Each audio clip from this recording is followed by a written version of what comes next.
Hi Capricorn, welcome po sa inyong reading. So this is for your August the 4th to August the 6th reading.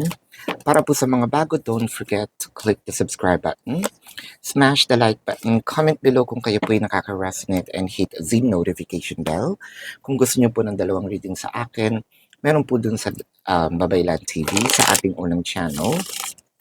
Nagla-live din po tayo doon, no? Kung hindi niyo maabutan, pwede naman po dito sa comment section magtanong kayo as long as the question is answerable by yes or no. No? Capricorn, I want you to know that this is a general reading.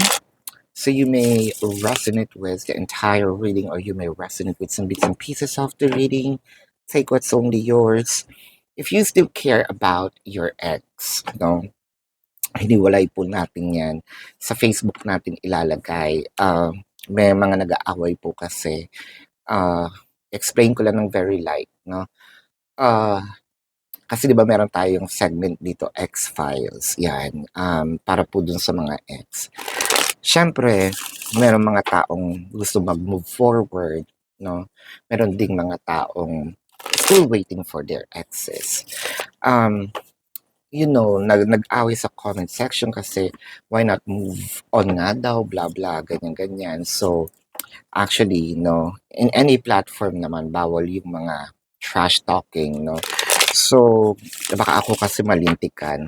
So, hiniwalay na lang natin. If you still care about your exes, sa Facebook na lang para nasa isang bubble yung mga nasa same situation, no? Ayan. So, magsimula na tayo. Capricorn, bakit parang meron ditong parang sinasabi, kailangan mai-test muna kita, no? Kailangan makapasa ka sa mga test na binibigay ko. Kasi parang with all of the trials, challenges, or trauma, no, of this person experience, let's say si person A, siya yung naka-experience ng mga traumas from the past relationship. Si person B, siya yung potential or bagong person ni person A.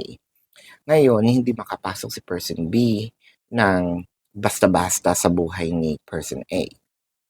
Kasi person A nga has a lot of traumas when it comes to the past relationship. So, ang daming test. So, parang sabi ngayon dito ni person B, parang hindi naman nauubos yung test, no? Parang hindi naman nauubos itong mga challenges mo sa akin. So, parang may innate factor, no? Kailan mo ba ako papapasok sa buhay mo? Kailan mo ba ako sasagutin? Kailan ba tayo magiging tayo, no? So, parang merong feeling ni person B, pinapaasa siya, no? Parang help me understand, no? Ano ba talaga yung standards mo, no, when it comes to relationship? Ano ba talaga yung hinahanap mo? Dahil ginagawa ko naman, whether si person B babae or lalaki, no? Kung ano man yung kanyang um, gender, no? Or kung ano man ang kanyang sexual preference na rin, no? It doesn't matter kung, syempre ngayon yung mga babae din ngayon medyo modernized na, 'di ba? They're making first moves then. So, parang kailan ba tayo magiging tayo, no?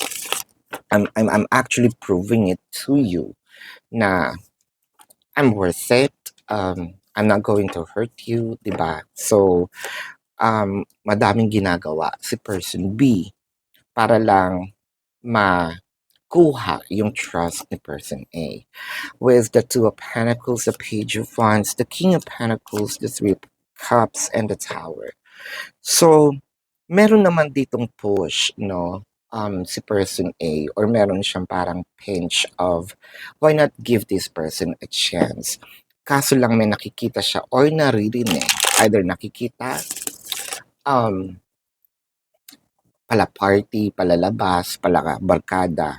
So, na-trauma siya sa ganon. Or itong naririnig niya, no, na medyo playboy, playgirl, merong bad, you know, reputation. So I'm thinking of, should I give this person a chance? Should I trust the person?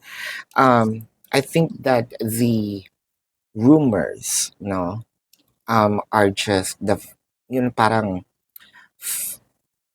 ano lang, facade, no, ng kanyang persona. Pero hindi naman ako nakakakita ng sobra-sobrang um, pagkamaloko, no?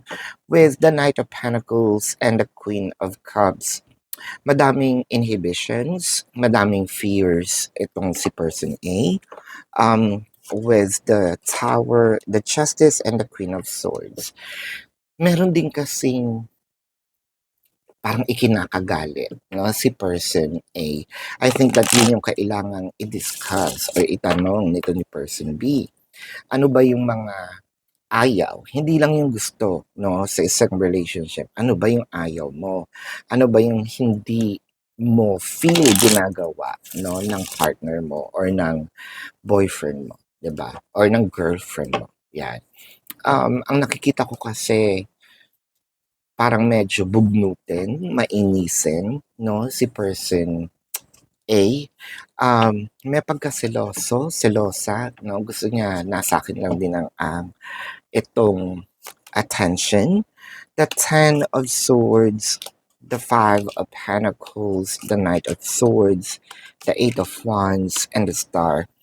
I feel like madali ngayon ha, madali ngayon dito kay person A mag-reject, no, ng tao, mag-reject ng suitor, ng energies of other people.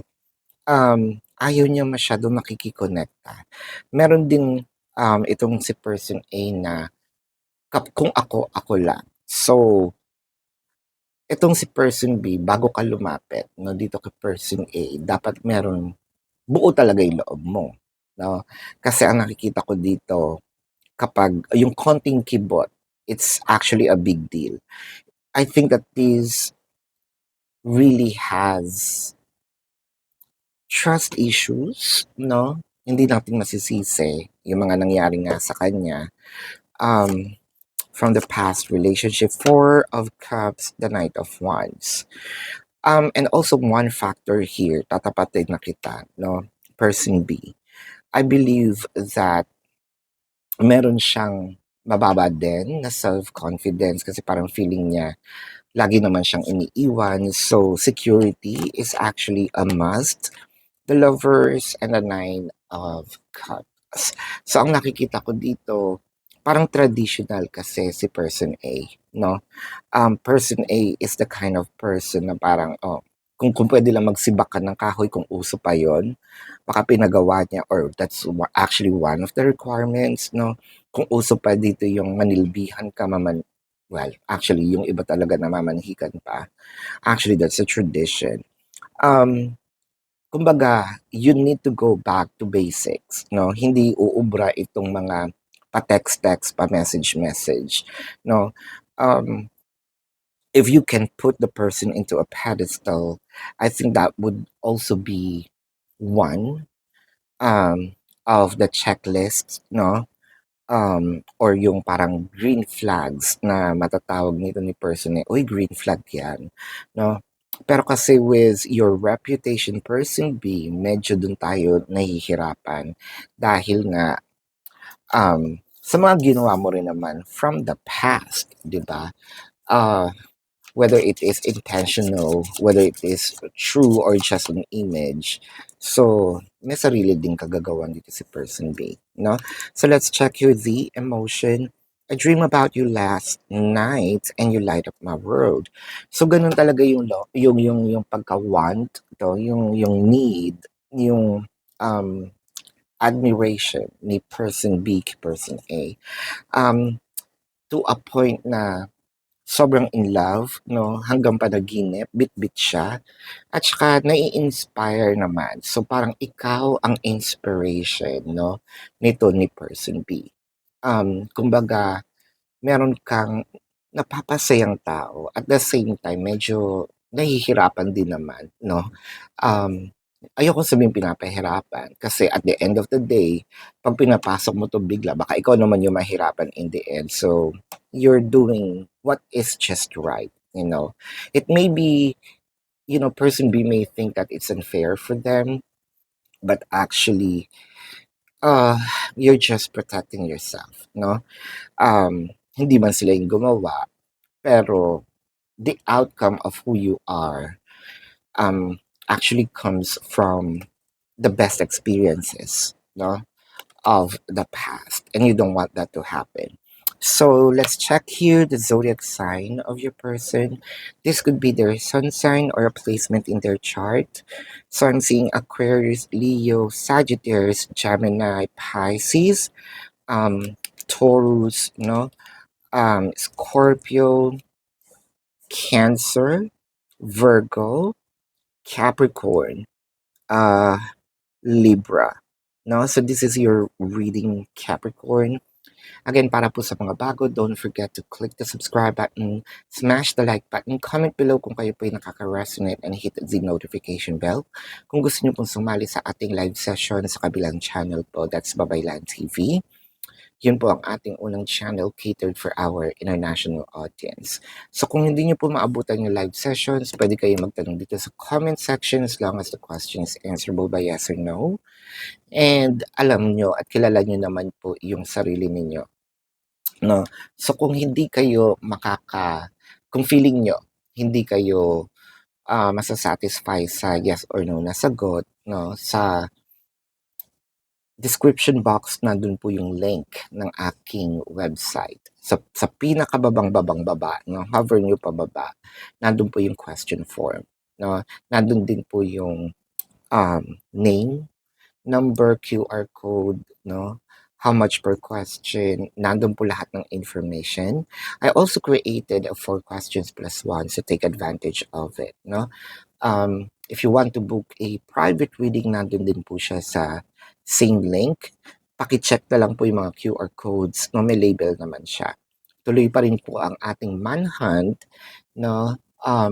Nasa description box din po yung fake accounts na pwede niyong i-report. Then, once you reported it, take a screenshot and send it to the designated email para makabunot po tayo ng lucky winner ng ating free personal reading. Ayan. So, when I say free, I mean it. It's free of charge. So, Capricorn, if you still care about your exes, sa Facebook po tayo, ha? Sa Facebook po, nandun po yung X-Files. Ayan. Para hindi nag-aaway-away. So, this is your reading, Love and Light. Namaste. See you po sa susunod na reading. Goodbye po, Capricorn.